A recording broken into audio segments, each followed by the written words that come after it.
Hey there, welcome to Feel So Now, a podcast where we talk about people's conversions, how it is they felt in the process, in effort to help you remember your own conversion.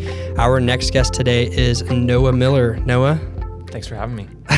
You beat me to the kill, yeah. I'm excited. Thank you for coming on to it. I appreciate it. Absolutely. So how I typically go about this is I just kind of want to hear your whole life story, how it is that faith took a role into that, and where it is that you are now as well with how you develop your faith. So let's start from the top. Did you grow up in a religious family, or what was that like?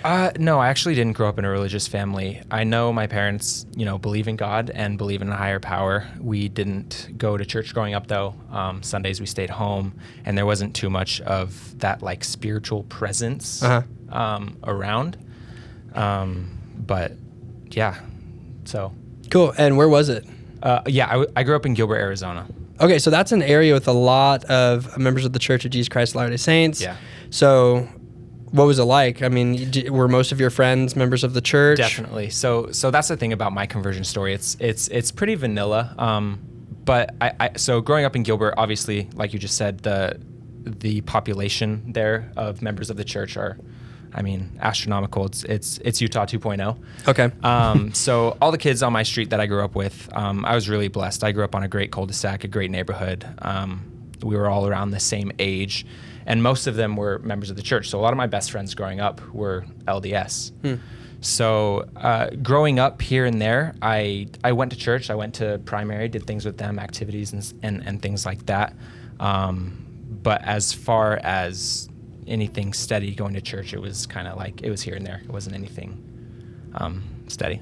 Okay, so do you remember like the first time you attended, or was it like at such a young age? No, it really was at such a young age back in the primary days. I know as I got older, however, it did kind of stop. I played sports in elementary school, junior high, all through growing up. So it was clubs. So I did a lot of traveling on the weekends. Okay. So I just wasn't around on Sundays as much, especially as I got older. And so it became, harder to be, I don't know. My friends would still invite me to things. The answer no was a lot more prevalent. Okay, cool. Yeah. So you grew up kind of going. Now, are your grandparents members? No, no nobody, relation. No, none at all. No, okay, but you just so happen to be there. Your parents are pretty supportive of you going to any church, though. Yeah, super supportive. Again, all of our best friends were members of the church. So we moved into the neighborhood. Our neighborhood was new at the time.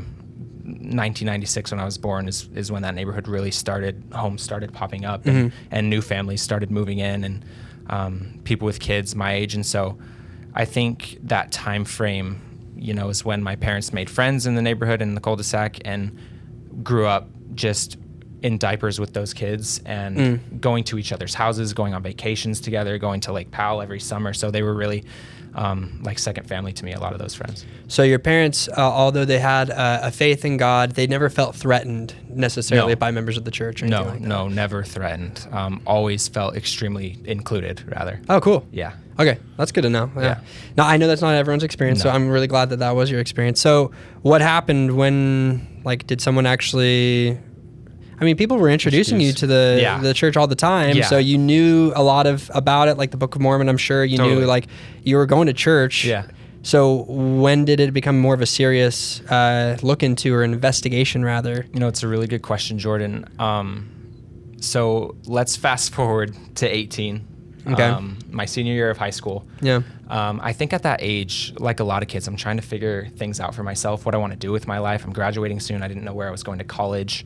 I had a lot of friends with their lives planned out. A lot of them were going to serve missions. A lot of them had colleges picked out. A lot of them had jobs lined up. And I was kind of stuck in this weird space where I really didn't know what I wanted to do, what I needed for the most part. And kind of on my own, I say on my own, but it was through the influence of a lot of good people around me, a lot of good friends who were involved in the church, that I think subconsciously pushed me towards that direction. But I knew a lot of decisions I had to make. I know I wanted God involved in my life, and I wanted to see kind of, I guess, his hand in help with a lot of decisions I was about to make. And so that's what drew me to it. I started going back to church kind of not in secret, but just very low key. Yeah. On my own with a couple friends. I didn't want to make much out of it because I knew that if I did that and I started telling my friends, hey, I'm going to church, it would kind of. So you went with them though? Yeah. I mean, a couple of them. Yeah. So again, most of my high school were members of the church, and I didn't want it getting out that I was going to church because I didn't want to set up some kind of expectation. I wanted it to be natural. I wanted to make the decision for myself and not be pushed either way. If I went and it felt right, maybe that's the decision I would make later down the road, but I wanted that to be kind of on my own time and on my own terms. Yeah. Let's go back though. You said at 18 you were thinking, I want God to be in my life somehow. Yeah. Why? Like, so did your parents, obviously your parents also believe in God. Yeah. Did they have traditions in home that brought you to that desire, or was it just something deeper inside? Maybe it was because you had a lot of decisions coming up, you felt like you needed further guidance. Where were you at? Yeah, I think it's a little bit of both. I think my parents, I have the best parents in the world, and they raised me to always try and make the best decision for myself. They always let me make that decision while also kind of guiding me in the direction that they thought right without forcing me to do those things. So I think whether they know it or not, they had a big hand in helping me join the church, even though themselves aren't members, which is interesting. But yeah, I really wanted that guidance, and I felt like I couldn't make a lot of decisions without having some sort of, I needed that purpose, and I knew that that could only come from God. Really? Yeah. So you did sports as well. Uh-huh. I know a lot of people that find great purpose out of sports and maybe camaraderie. So that's the other thing. I felt like my career in sports was winding down. I wanted to continue to play in college. I didn't know if that was going to be, if I was going to have that opportunity or not. Yeah. But I went to church for a couple months. I decided to make the decision and get baptized. And a couple months down the road, I got in contact with head coach at BYU Hawaii. I flew out to Utah because that's where he resided at the time to have a tryout at one of his camps. And I made the team, and I got an offer to go down there that following fall. So it was kind of crazy how everything fell into place with that so soon after I decided to join the church. But wow. yeah. Okay, let's not fast forward, but rewind a little bit. Yeah. So at one point you start to just dip your toes into attending church again, right? Mm-hmm. You didn't really want to make a big deal out of it because you didn't want to set wrong expectations. Yeah. So what started happening in those times you're attending? Did you start meeting with missionaries, or maybe before then some things happened before? Because even when you tell your friends, hey, I want to meet with the missionaries, you're setting some expectations, right? So you probably had to have a pretty good idea of what was about to come if you asked for that. So there had to have been some sort of bridge that you crossed before you asked to meet with the missionaries. Yeah. So it was the summer before my senior year of high school started is when I started having these feelings of, I need some direction here. I don't know what I'm doing. I don't know where I'm supposed to go. I need some help. Yeah. And my buddy Max at the time, and it's been so long, dude, I can't even remember. We had been kind of friends, not off and on, but in the sense of we were friends that were not off and on, and we'd hang out for a while, and then we'd get busy, and then a few months down the road, that sort of thing. Sure. I can't remember how I got into contact with him, but I started going to church with him in the summer, and I remember after about a month or so, kind of wanting to learn more. I felt like I always had a basic foundation of knowledge just from growing up around it, and I knew kind of the basics. Yeah. So myself, I went online and LDS.org, and you can suggest meet with the missionaries. You put in your address, you put in your phone number. So I remember doing that myself, and then them contacting me, and then having lessons with them throughout that summer too. And that's kind of the bridge of how it all started and the first steps. So you were going with Max, but you didn't want to. Did you tell Max that you were about to meet with the missionaries, or you did on your own? You didn't tell anyone? So no, I told Max. Max was kind of involved from the get-go. So he met with the missionaries with you? Yeah, and he came to member lessons with me and taught with them and stuff. And yeah, he was kind of there throughout the whole process. Okay, cool. So do you feel like the missionaries taught you anything that you didn't already know from growing up? What? Obviously, there's quite a bit that you knew already. No, so most of it is stuff I knew, and again, the missionaries teach at a very basic level. Yeah. I think purposefully and rightfully so. But I remember my very first lesson. They're like, "Hey, so do you have a Bible?" And I was like, "I think so." And I went into our closet up to the top shelf and dusted off an old Bible, and it was kind of like, it was like a cream colored Bible with a cross on it. And members now, we always have used the King James version of the Bible. Yeah. And they're like, "Oh, is that the King James version?" And I was like, "I have no idea. What is that? Yeah, is there, whatever?" And they're like, "We use the King James." It's not embarrassing, but I knew there were multiple Bibles, but I'm like, it matters what Bible we use. Yeah. But anyways, other than that, the lessons were on pretty par straightforward. with what I had known. So did they, I'm assuming they probably told you got to pray to know if this is the right thing to do. Yeah. Walk me through that. Was it like first lesson, they're like, "Will you be baptized?" And you're like, "Yeah." Or was it like, let me kind of think about it. Like, what was it? No, so they didn't, another funny part, they didn't really ever like ask like, "Hey, if you come to know this is true, will you make that step and be baptized?" I never remember them asking that. They're really patient. I think looking back now, as I served a mission myself, it's funny. I would love to go back in the record book and look at the notes, because they had to have 18 years worth of stuff. Because I know missionaries had been coming over for years and years prior, and my parents we would feed them. I remember being younger and having the missionaries over. So I'd love to look at my old record, but the notes must have said just like, "Hey, like eternal investigators, or they're very nice, but if you meet with them, just, I don't know, kind of see how it goes." So do you remember missionaries ever like asking your parents like, "Hey, will you come to church, or will you read the Book of Mormon?" Or did they ever do anything like that? Yeah, I remember them at a very young age doing that. I remember, and my parents have been to church numerous times. Yeah, sure. They've gone quite a bit, and I know they've read bits and pieces of the Book of Mormon and all of that. And who knows, maybe like after years and years of doing that, I think maybe they got used to it. And I feel like they kind of came to expect that one day I would, just because of the circumstances and the environment that I grew up around, and my friends and their influences on me. So when I ended up telling them, I don't think it was as much as a shock. They're like, "Okay, cool." Might have thought. Yeah. So. Well, that just goes to show. I mean, we got to be good hangs, I guess, right? So that when people decide to join a congregation, they don't feel embarrassed about it, I guess, right? For sure. So let's go back. So they didn't invite you necessarily to be baptized, but they probably said, "Hey, will you read this? Will you pray about it?" Walk me through that experience. Yeah, so we had assignments here and there, scriptures here and there. Obviously, I was going to church every week. They asked me to pray, and come to know of the truthfulness of the Book of Mormon. Yeah. Everything that comes with that. And, I always felt like it was right. And I had that feeling in me from a really young age that something is good here.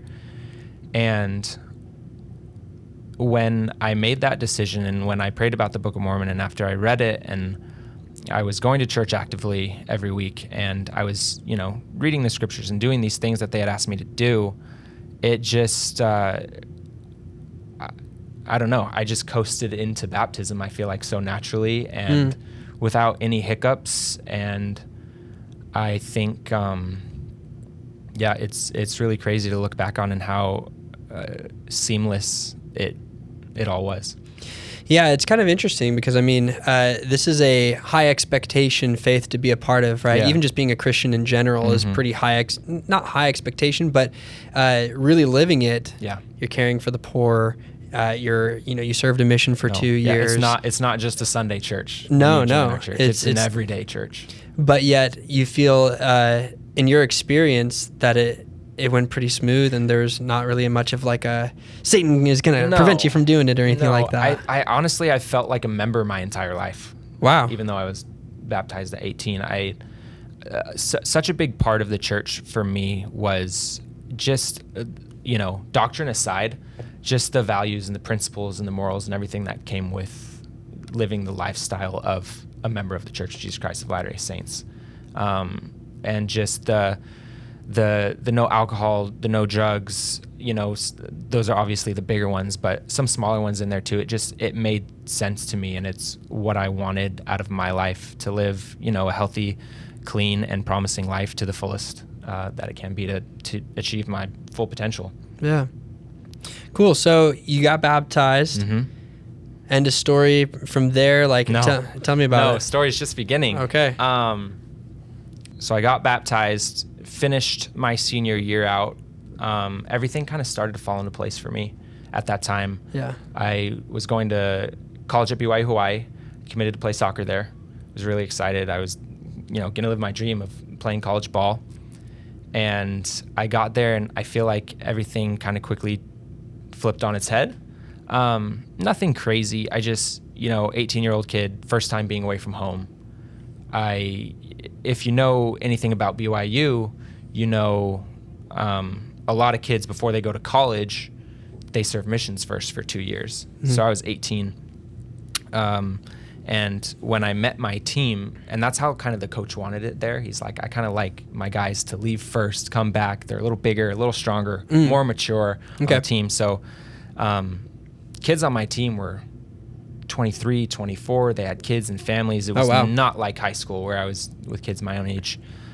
And that was hard for me because I couldn't relate to a lot of people on my team. There were a few freshmen, but I was island locked, far from home, in a completely new environment and a new culture. Because even though I'd felt like a member my entire life, there's feeling like that and still living at home with my family who aren't members and still having those friends that I grew up with that aren't members as well, that I was close with from going to BYU and signing the honor code and just being in that environment of like, this is church, this is Mormon ground and culture. So I had a bit of culture shock at first. What were some of the main things that was like kind of a shock to you? For lack of a better phrase, I'm rough around the edges more or less. Sometimes I probably say words I shouldn't say or make jokes I shouldn't crack, whatever, kind of off color and stuff. And that just wasn't the vibe at BYU Hawaii at first. Okay. There's a lot of staunch members there who are incredible people, great people. Maybe a little just holier different than personalities. Thou. Yeah, sure. A little holier than thou. Yeah. Just different personalities, right? It's hard to... When you're trying to make new friends, you're already kind of putting up a wall. Yeah. Right? And you're trying to set out feelers and get to know people and see who you might build those connections with. And I was just having a hard time figuring out who those people were.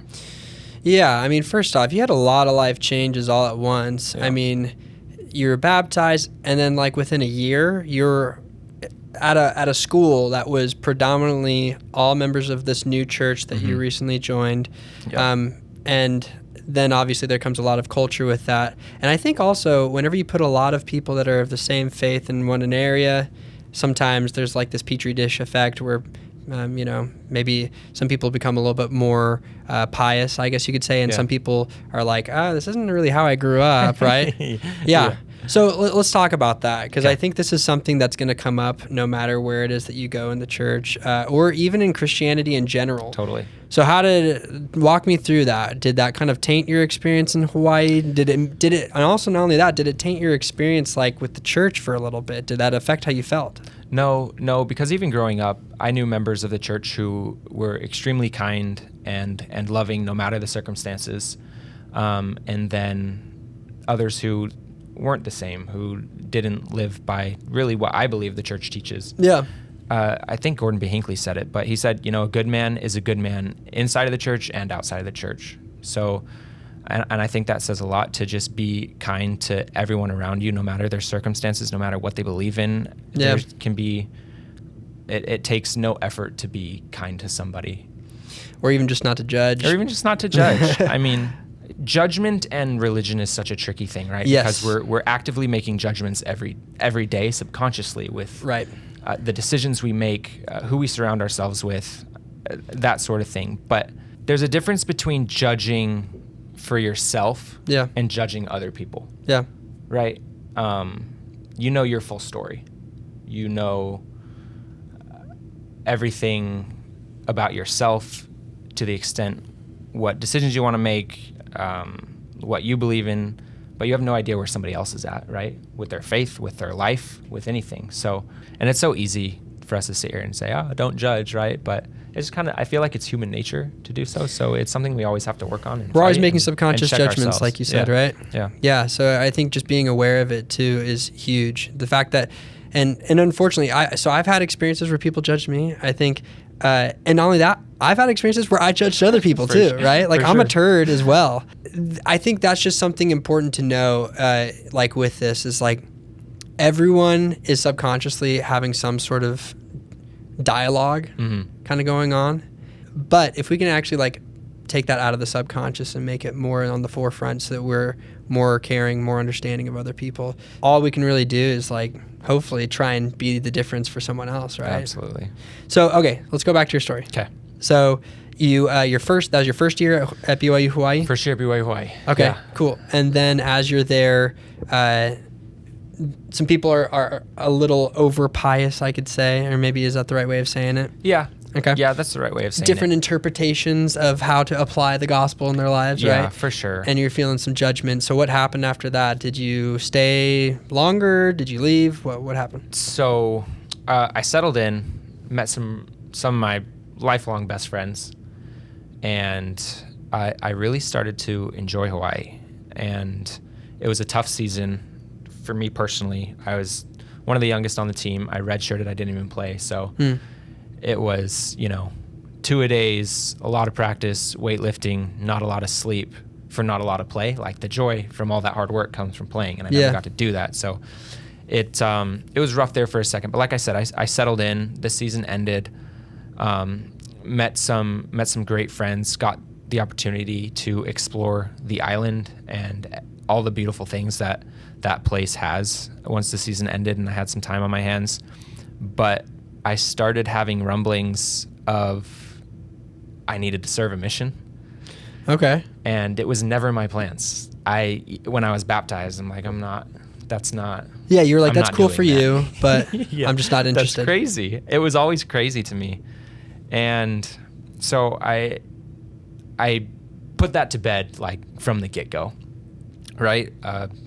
8 months later, it's like, hey, why is this popping in my head? Why do I feel like I'm getting some pressure to serve a mission? Did you feel... Not pressure from anybody outside. Yeah. I don't think anybody expected me to serve a mission. Yeah. But just like internal pressure from like myself, if that makes sense. Like it sounded weird. Or pressure literally from God, like saying, hey, let's talk about this. Can you describe what that felt like? Like you say pressure, did it feel like an urgency or? It felt like an urgency. It was something that was keeping me up at night. It was something, I would go to church every Sunday and somehow there was some relation to some kid serving a mission, and I would feel the Spirit, get teary-eyed and be like, no, this is like, I know what I'm feeling here, but that's just the Spirit. It's not spiritual prompting for me myself to go. It's just a great story. Interesting. So first off, let's get this in the air. Yeah. The fact that you go to any BYU or any church affiliated school, you're going to hear someone talking about a mission. So that was not unique to BYU Hawaii or your specific congregation that you're meeting with, but for some reason the topic kept on touching you in a way that you're like, it sounded like you're kind of trying to run away from it. Exactly. I definitely was trying to run away from it. And it nowadays you hear a talk, not nowadays, I'm sure there are more, and it depends on who's listening, right? It's all about how your ears are open and what you're perceptive to. But I listen to talks now and it seems like I hear talk about a mission every once in a great while. Like I'll hear a great mission story. Sure. But back then I remember thinking this is every single Sunday. This is every single topic. And maybe that was because I was at BYU, right? Maybe that was because like the age group of the people, age group right? Yeah. and the topics that were being assigned at that time was purposefully, like intentionally. Sure. However, it seemed to touch you in a way that doesn't seem to be as coincidental. No, yeah. It was frustrating because I didn't want to go. And why didn't you want to go? I don't know. I was happy. Like I had finally, settled in and felt comfortable, and I had met an amazing group of friends, and I just didn't feel the need to. Yeah.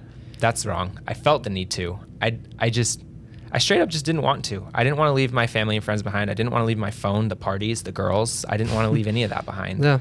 It sounds miserable because I can't remember when I joined the church if it was 3 hours or not. I think it It was. was probably When did 3 it hours. change? Was Yeah. it 3 hours? 2 hours is like, I know. I don't know. Like, when did that even start? I'm not sure. But anyway, It's been a while. But anyways, you had enough after 3 hours? oh my gosh, I had enough after 2 hours, 1 hour. And the thought of, not that I didn't love church, right? Yeah. But as an 18-year-old kid, I didn't want to be there for 3 hours. Yeah. I got my spirit fed after an hour of great, sacrament talks. Yeah. And I felt like that was good. Yeah. You were like, And I was tired, and I stayed up late on Saturday, and my church was at like 8 o'clock, which on a college campus is ridiculous. Yeah. But, what the heck? but the thought of doing that, right? And if 3 hours on Sunday was, I don't want to say it was rough for me. That sounds bad. I enjoyed church. I love going to church. Sure. 3 hours felt so long to me at that time. And the thought of doing that 24 hours a day, 7 days a week for 2 straight years was unfathomable. And I really just wasn't willing to do it, as selfish as that sounds. I was like, I'm good. I'm going to continue school. I'm going to get a job, and I'm just going to live my life. Yeah. And then what happened? And then I couldn't fall asleep.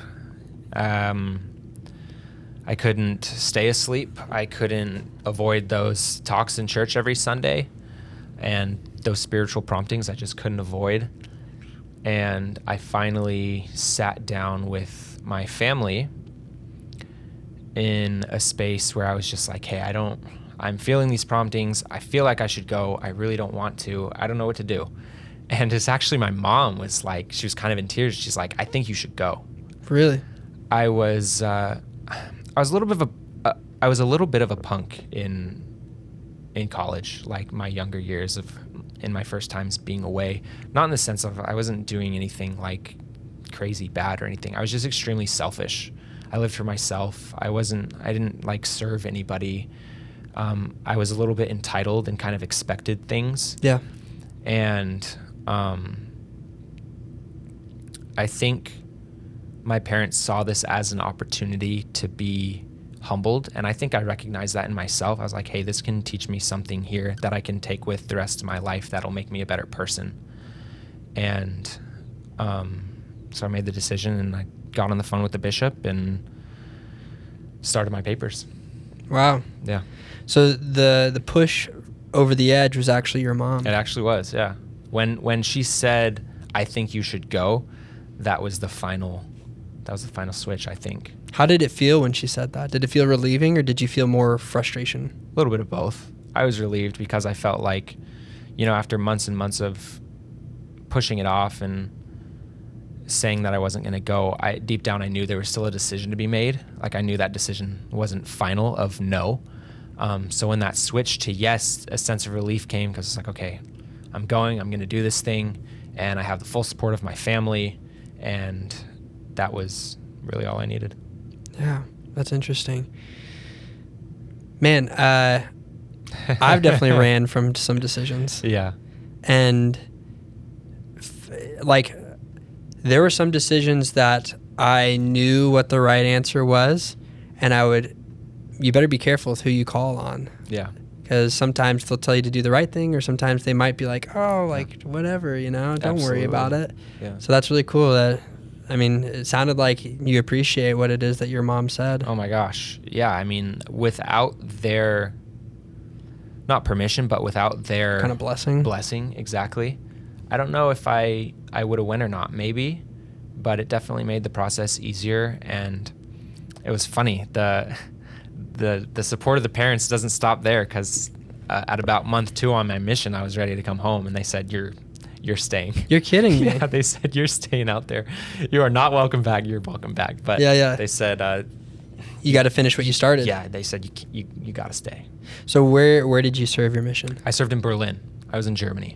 Oh, yeah. Hard mission. It was tough. It was tough. I felt inadequate, right? I had only been a member for a year or so, and there's so many things that I didn't know about the gospel, and I was supposed to go and teach these people. Yeah.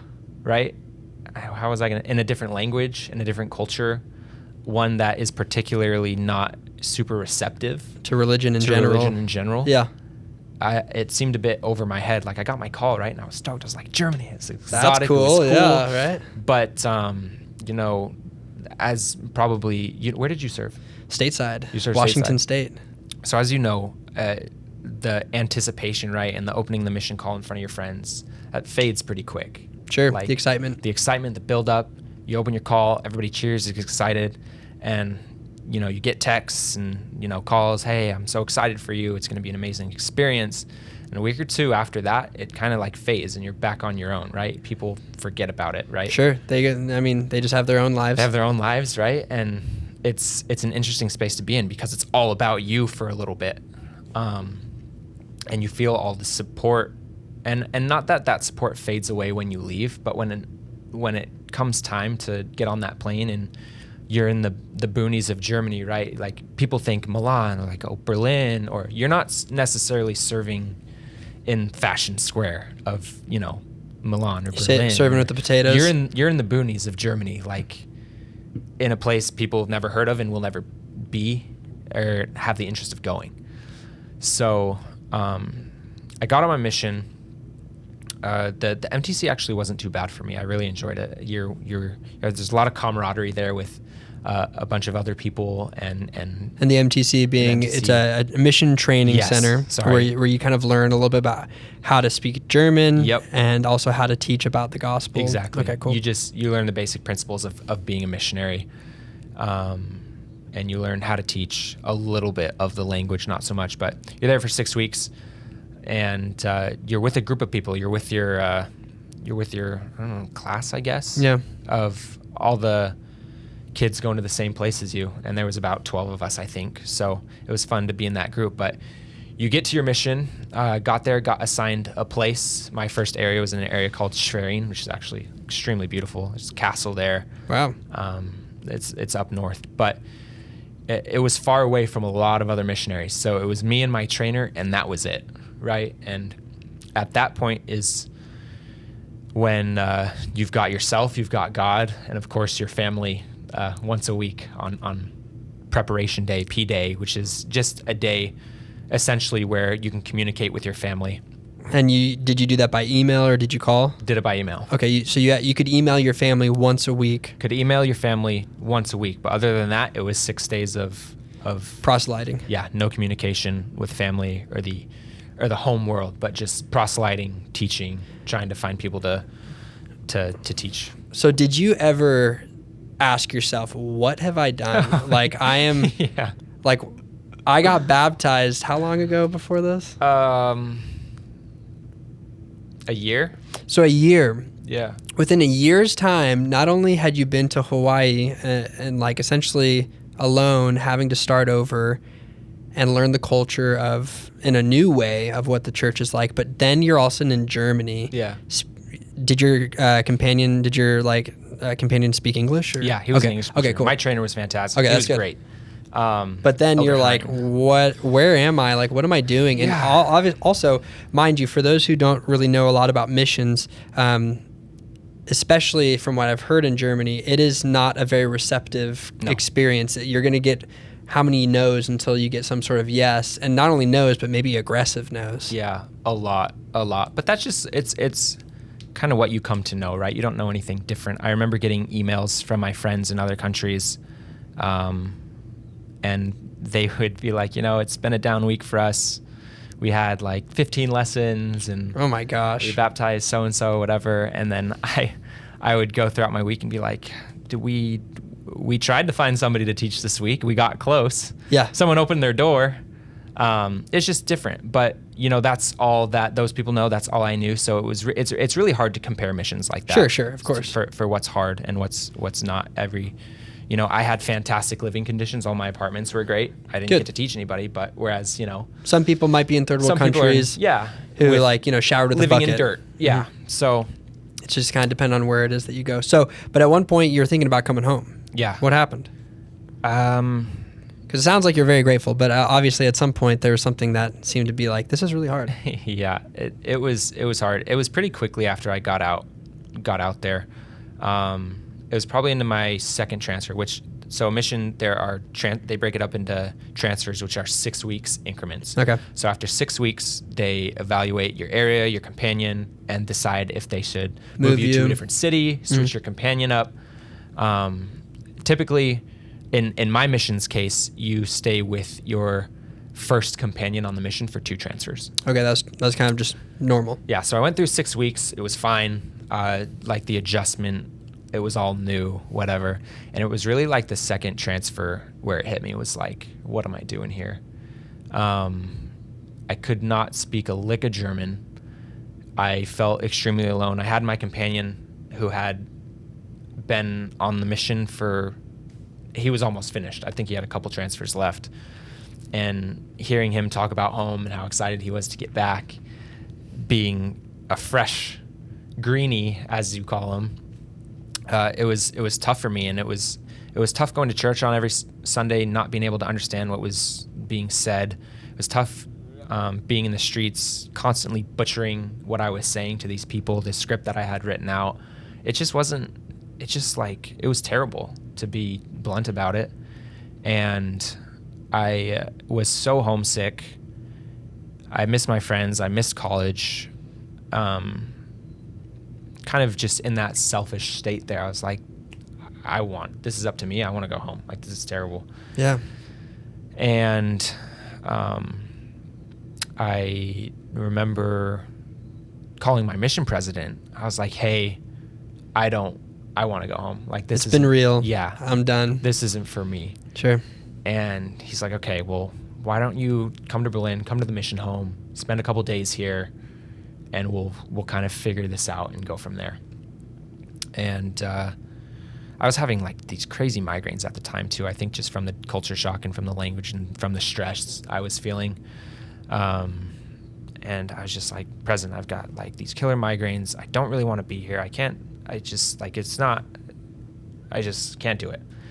And he's like, Elder Miller, give me one more shot. I'm going to put you in this area with this companion. And if after that you don't want to be here anymore, you can go home. You can go home. And I kind of was against it. I was like, I've made up my mind. I'm done. I'm done.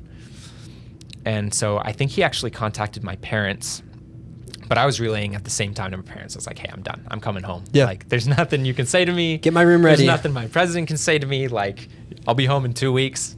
I'm emailing my friends like, hey, I'll be home in a couple of weeks. Like, do you want to hang out? Let's hang out. Like, this was fun while it lasted. Can't wait to tell you about some of the experiences. Let's meet up. But then during that time, I got an email from my mom and my dad. They're like, hey, we love you so much. We're really proud of you, proud of the person you become. We're proud of the direction you're going. You're not coming home. Like, it's not going to happen. And I remember fighting a little bit back and forth, right? Over email? Over email, yeah. Now this is week by week replies, right? Or Yeah. were they on at the same time for a second? They were on at the same time. Okay, for a so second you had at some point. time to kind of like type back and forth. Had some time to type back and forth, and it came to a point where, I don't know, when your parents tell you no, right? Even though I was 18, they're like, no. It's like, well, I don't have a choice anymore, right? Like, it's like I have to stay. Because again, it's like I didn't have that support from them, right? If they would have said, okay, yeah, come on home, we're ready for you, I would have jetted off that same day, right? Yeah. It's kind of like going on the mission. If they didn't say like, hey, I think you should go, I don't know if I would have went. Again, Wow. maybe I would have, but I don't know. But again, it's just like the parental support that I had from my parents. They've always had like, I've always taken what they have taught me. Very seriously. Is not the word, but I've always, whether I've liked it or not, I've taken their advice. Wow. If they say yes, it's like most of the time, right? There's times not, but most of the time I feel like, okay, like this is their advice. This is how I'm going to follow. You trust them a lot. Yeah, I trust them a lot. That's cool. Yeah. So Okay. they So said, they you're say not no. coming home. So I said, what the heck? A few tears later, I said, fine, went to the president. I said, I'll do wherever you want me to go. But Did you tell them that your parents said you're not coming home? Yeah. And what yeah. did he say? He was stoked. He's like, he said, you have great parents. You have amazing parents. But you were pretty ticked. I was mad. Yeah, I was really upset. And I kind of made up this thing with my head. I said, because my parents, they're like, just stay a little longer. Like, just try and work through these things, right? So I said, fine, I'll give it one more transfer. And then things got a lot better. I loved my second companion. I loved my second area, and the people were great. And it was honestly just a great time. And, that turned into, okay, like one more transfer. One more transfer if I'm still not feeling it. And I feel like maybe that's not a healthy way to go about it for a lot of people, but for me it was like I can do one more. And it kind of turned into a rolling ball, and I hit a year before I knew it, and I felt really comfortable with the language. I was speaking good German. I had been called to train a new person just entering the mission field, which kind of resonated for me. I was like, oh, I can maybe like help this kid, show him that he can do it. Something's changing in you. Yeah, something was changing me, and I felt confident. I felt content. I felt happy. I really didn't care about like that outside world anymore with back home. I knew that I would get there eventually in a year's time, and nothing really changes, right? There's always going to be 1,000 girls, 1,000 parties, 1,000 opportunities for jobs and classes that you want to take. But this is the one opportunity I had to leave myself behind for 2 years and really dive into what I thought I believed in, right? I feel like at the time of my mission, I didn't know. Like, I wanted to believe like everything was true about it, but I couldn't sit there at the pulpit and say, I know this is true.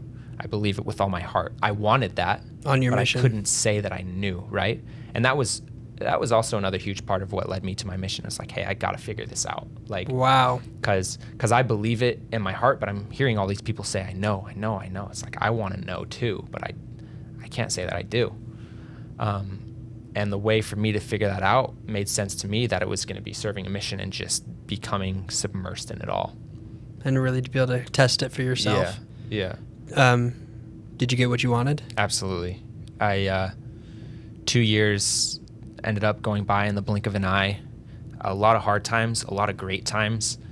But eventually I got to the point where even now, right, back into the mundane routine of life and work, and kind of it gets busy. Tricky. It gets busy, and like a mission is the only place where you can study your scriptures every day that diligently for 2 years straight, right? Like, you're gonna miss days here and there in the normal world, weeks, maybe months. I can't remember the last time I opened my scriptures, embarrassingly so. I need to do that, but I got to a point where I was like, okay, I can't deny the feelings that I felt and the experiences that I had back on my mission, because through life too, and I know it's going to come up again, right? I'm going to have questions about my religion and God, and like everybody goes through trials and situations where they might have some doubts, and it's happened to me multiple times already, where I've had to fall back on the experiences and the feelings that I had on my mission, to where it's like, okay,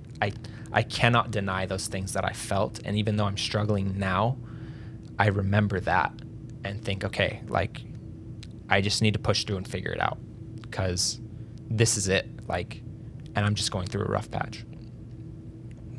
You're describing something really interesting. It's like,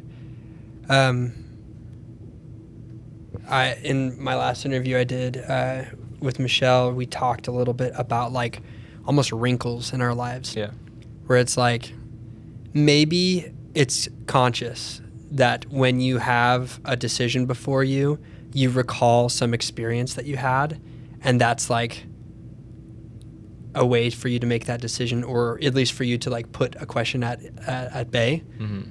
But sometimes it's not even like a conscious thing, but somehow some feeling, some experience, some manifestation of God's hand in your life helps you in a future instance. It's almost like filling up that canteen for when you need to take a sip later on in life. Absolutely. That is a perfect way to describe it.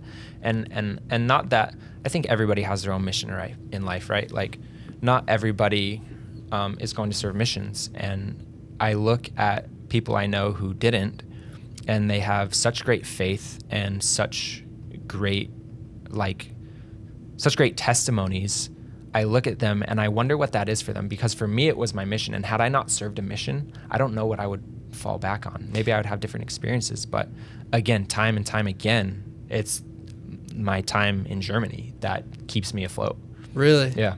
So you've mentioned you had a couple different experiences. Do you mind, or do any come to mind that like were really influential?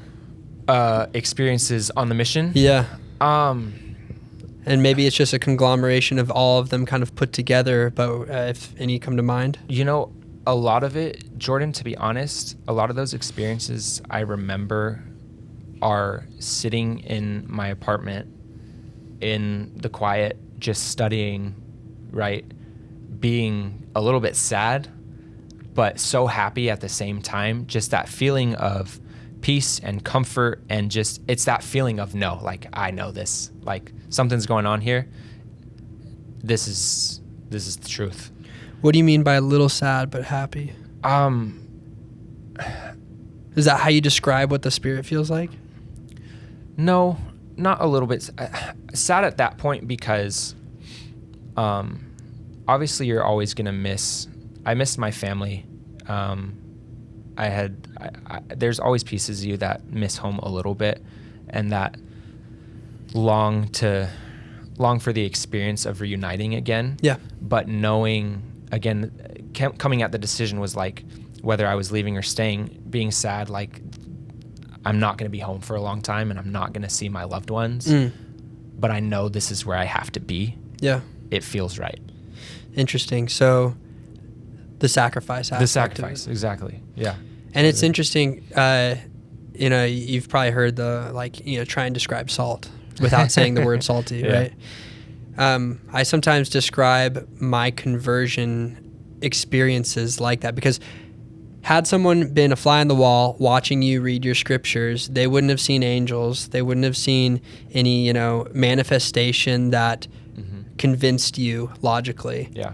But yet something inside of you is changing, and those experiences were like ultimately changed your whole life. No, absolutely. And the longer I was out there, the more of those experiences that happened of just so random. I remember kind of, again, in the middle of my mission, my companion was taking a nap, and I was just kind of sitting in the living room, not doing anything in particular, but just sitting there and just being overwhelmed, and like tears coming to my eyes, and just thinking how happy I was, and how the gospel has just completely transformed my way of thinking and my thoughts and desires and everything that comes with it. And the thing with serving in Germany too, right, is I was able to see a lot of cool places, enter a lot of cool, like, old church buildings and historical sites, right? Just beautiful artwork and architecture.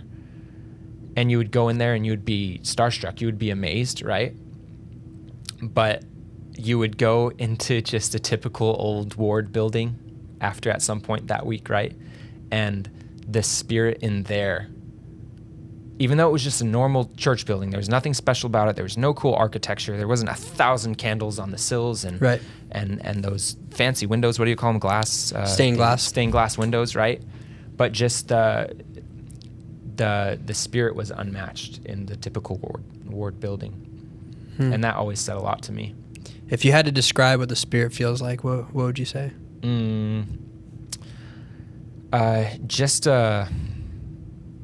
don't know. It's kind of like something encapsulates. Is that a word?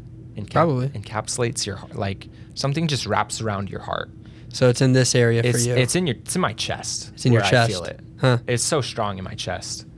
Your heart starts to beat. Can get teary-eyed.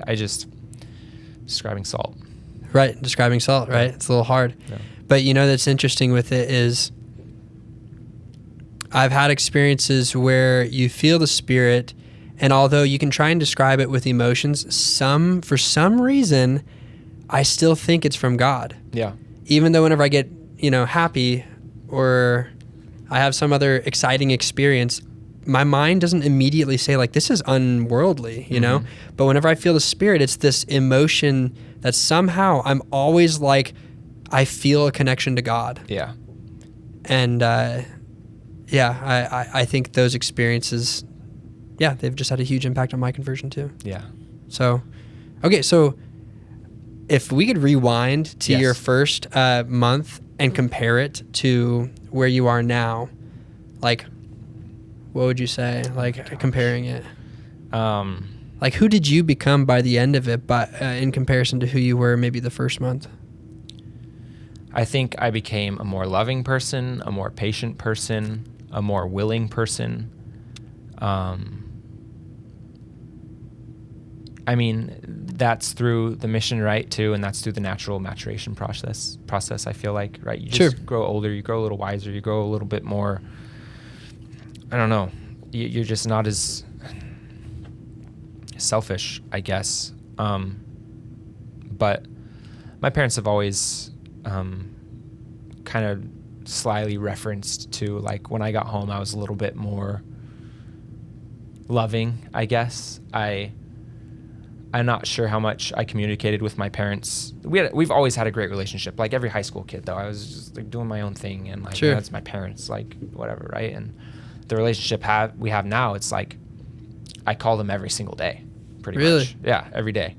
And I think in large part that's because of my mission. I just grew so grateful for my family and my parents in particular, and their support and all that they did for me growing up and how they raised me. So, and getting caught up in the busyness of life, right, where it's kind of nonstop. I don't know, had I not had the chance to slow down and really reflect those 2 years, I would have had the same outlook now. I don't know. Sure. Yeah. Hard to really give a good guess on it, but still we can see the fruits of what actually did happen from your mission. So what happens after your mission? So you go back to Hawaii, or? No. So I go to Utah. I'm moving back with some old roommates. I'm just going to class, and I'm kind of just living life, nothing in particular. And I meet Savannah, my wife now, and we both graduate. She goes to medical school. She's here in Nashville. That's what brought us here from Utah. And we're expecting in any day now, really. And it's kind of like, it's crazy to look back. I got back from my mission in 2017, right? Yes, 2017. Okay. So, I don't know, how long has it been? 7 years now? Yeah, 7 years. To look back, and it's just an instant, in the blink of an eye. And belong to a great ward. I have met some incredible people along the lines here, including yourself and lifelong friends. And life's been great. That's really cool. Life's been great, yeah. So the name of this podcast is Feel So Now, right? Mm-hmm. So not many people decide to live and commit their life to Christ without having some special experiences where they really felt the need to do so. Yeah. And it's based off of, the title of the podcast is based off of a scripture where it is, in essence, if you felt to sing the song of redeeming love, I would ask you, can you feel so now? So those experiences are those songs of redeeming love that we've felt. So my question for you is, now, what has helped you to feel that same way that maybe you felt on your mission, or maybe in your conversion process? Yeah. I think surrounding myself with good people. I think my wife, Savannah, who constantly encourages me to be the best person I can be every day. I think just, I don't know, Jordan, life is a grind, and it can get hard, right? But it's just, it's having that faith, right? And what do they say faith is? Faith is something that you hope for, which isn't necessarily seen all the time. So sometimes when we go through these rough patches, or something happens in our lives that leaves us questioning whatever it might be, we just need to have that faith that it's all going to work out in the end, and that we have a loving Heavenly Father who's looking over us, watching out for us, and there's a reason to all of this, and it'll all work out in the end. Yeah. That's kind of just, I don't know, on your mission plaque, you get like a little scripture, and I'm going to say that, and I'm not going to remember what scripture it was, but it's to hope for things which aren't seen, which are true, and let not your heart be troubled, neither let it be afraid. And I think if I could remember, that would be ideal. But I think God's always got our back. And I think through Christ's atonement, we can become anybody we want to become. We can do anything. We can overcome any tough situation. And that's exactly what the gospel is there for, to help us. That's why God gave us this gospel. Yeah, that's good. So let me ask you, the main things that I'm getting from your experience is that when you decided to live the gospel, then God started asking you to do some things that you were uncomfortable with. Yeah. So if someone that is watching maybe is feeling those same feelings, to do something maybe that's pretty dang uncomfortable, whether that's to repent and change, or it's to go on a mission, or whatever it might be that really deep down they know they should be doing, but they just really don't want to. What would you say to them? I would say follow that prompting. I would say God is never going to lead you in a direction of regret. Like you're only gonna, when you follow those promptings, you're only gonna come out better. So, okay, if you told yourself that first month, you would have been like, bull crap, right? No, I regret 100%. this, Yeah, right? Not a chance.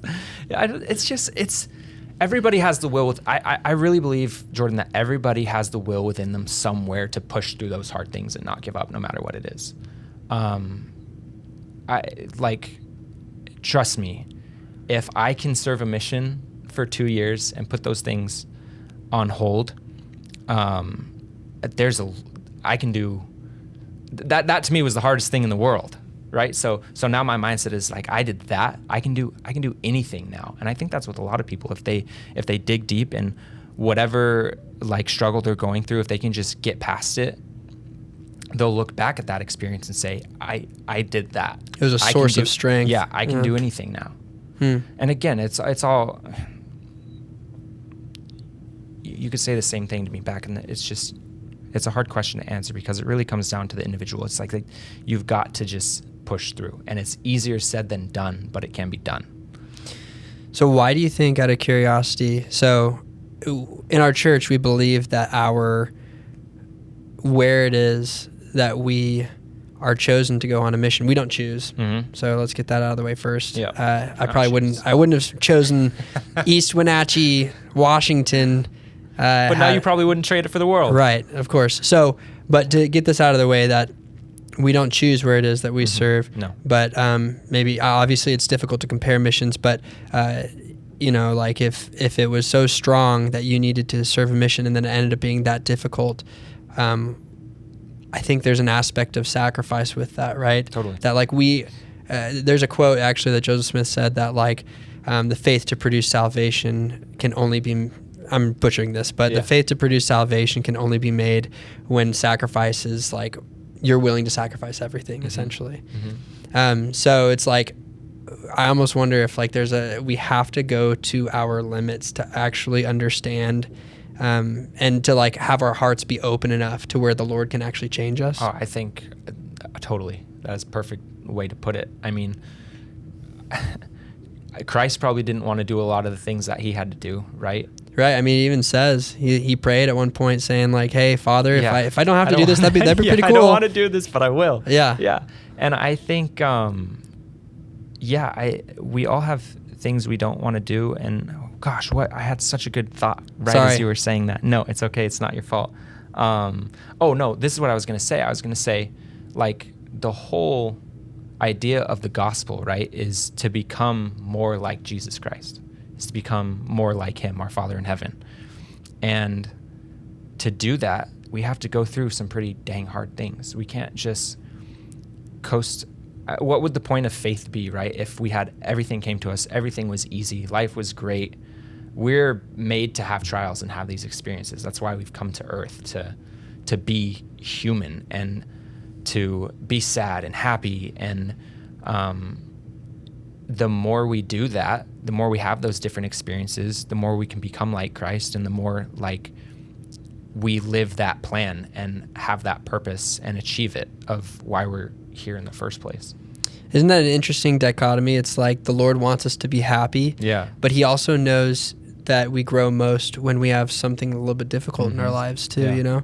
And so, I mean, I don't want to say like, obviously that God's placing these hard things in our lives, No. but what I think he's saying is there's opportunities for us to grow. Totally. He takes the worst lemons in the world and makes some pretty awesome lemonade, I guess is what I'm trying to say. Yeah, 100%.